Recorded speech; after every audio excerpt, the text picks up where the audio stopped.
Jaga berapa?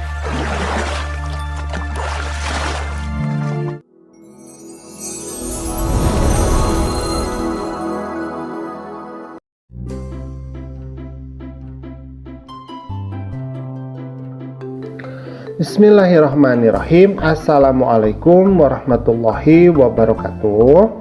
Pada kesempatan kali ini kita akan belajar di kelas 5. Pelajarannya yang pertama yaitu masih di materi Mari Belajar Quran Surat At-Tin.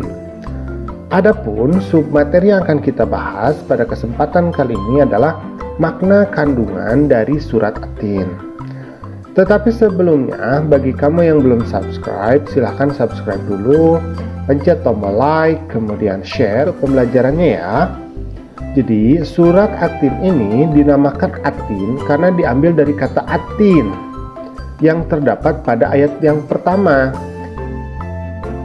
Nah, ini artinya adalah buah tin. Nah, surat At-Tin adalah surat yang ke-95 di dalam Al-Quran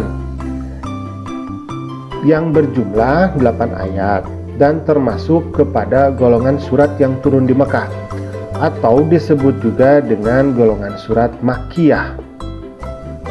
Nah, ini adalah gambar dari pohon tin.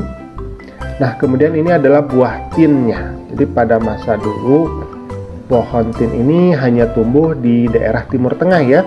Tetapi sekarang ini sudah mulai dibudidayakan di Indonesia.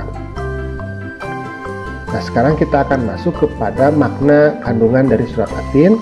A'udzubillahi minasyaitonirrajim. Bismillahirrahmanirrahim. Wattini wazzaitun. Demi buah tin dan buah zaitun.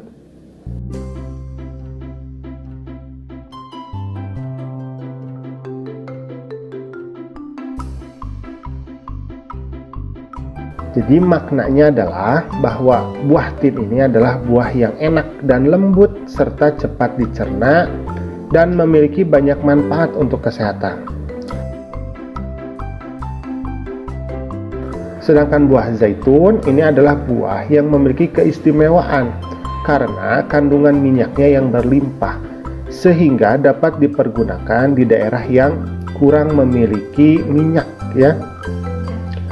Jadi buah tin maupun buah zaitun ini kandungan nutrisinya sangat bagus untuk kesehatan dan bermanfaat sekali bagi manusia.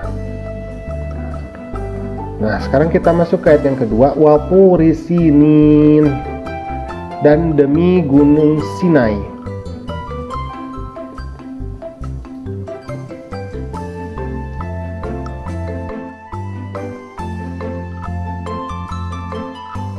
Jadi gunung Sinai ini terletak di semenanjung Sinai, lintasan atau perbatasannya antara tanah Mesir dan Israel, kemudian Arab dan Mesopotamia.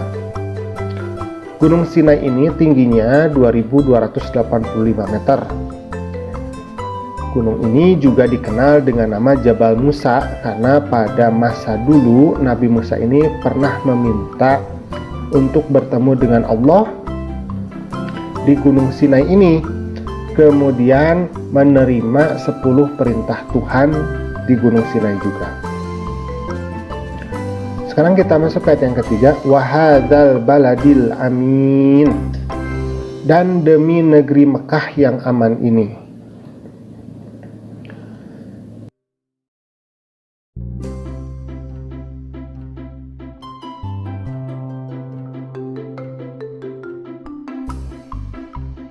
Jadi yang dimaksud dengan baladal amin, jadi negeri yang aman ini adalah kota Mekah.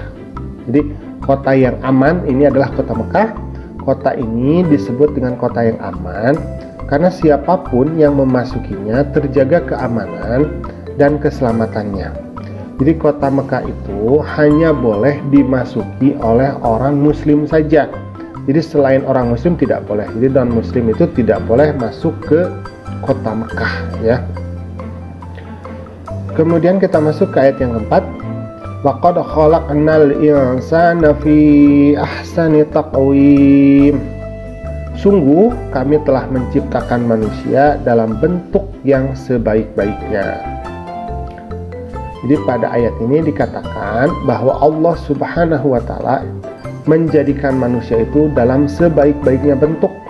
Jadi kalau kita memperhatikan binatang ya, ada binatang yang tidak memiliki tangan, ada binatang yang hanya hidup di dalam air.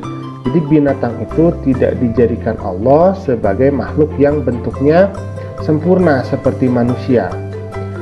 Kita patut bersyukur ya, bahwa binatang kalau dia gatal saja itu kesulitan untuk menggaruknya.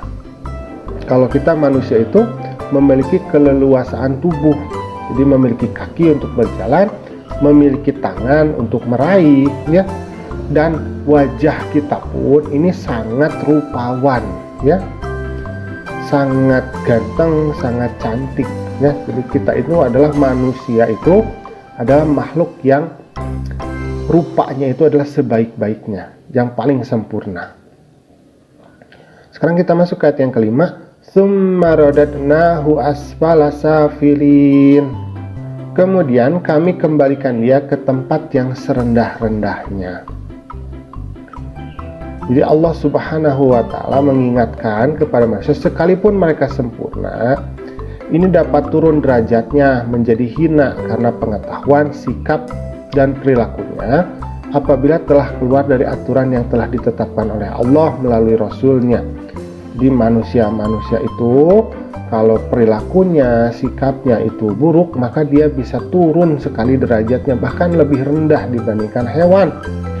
Dan kita pun harus ingat, walaupun kita ketika hidup gagah, kuat ya, pada akhirnya kita pun akan mengalami kematian dan hanya menjadi seonggok tanah saja.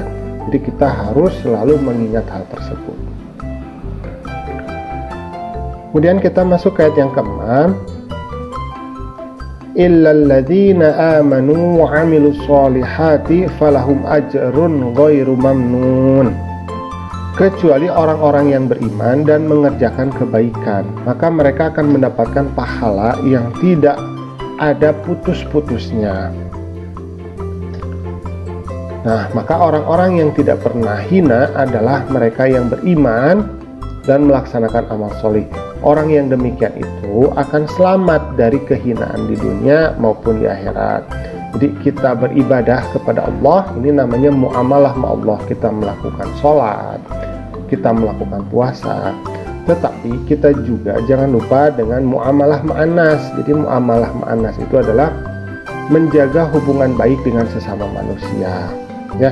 Kita berzakat, kita memberikan sedekah, kita senyum kepada saudara. Nah, ini jangan lupa. Jadi ibadah kepada Allah itu harus bagus, harus baik, tetapi kita juga harus menjaga hubungan baik di antara sesama manusia.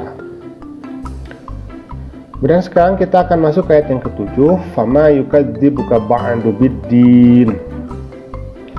Maka apa yang menyebabkan mereka mendustakanmu tentang hari pembalasan setelah adanya keterangan-keterangan itu?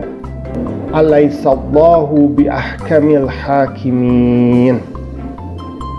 Bukankah Allah itu adalah hakim yang paling adil?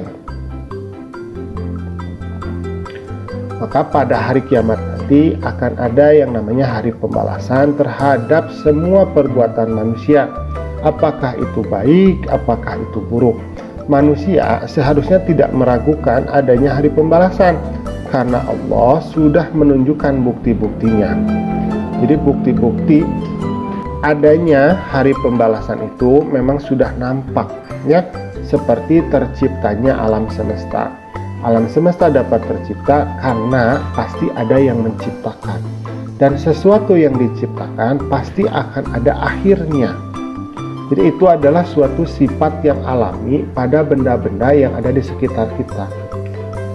Jadi yang namanya benda itu dia akan tercipta, kemudian dia akan hancur seperti itu.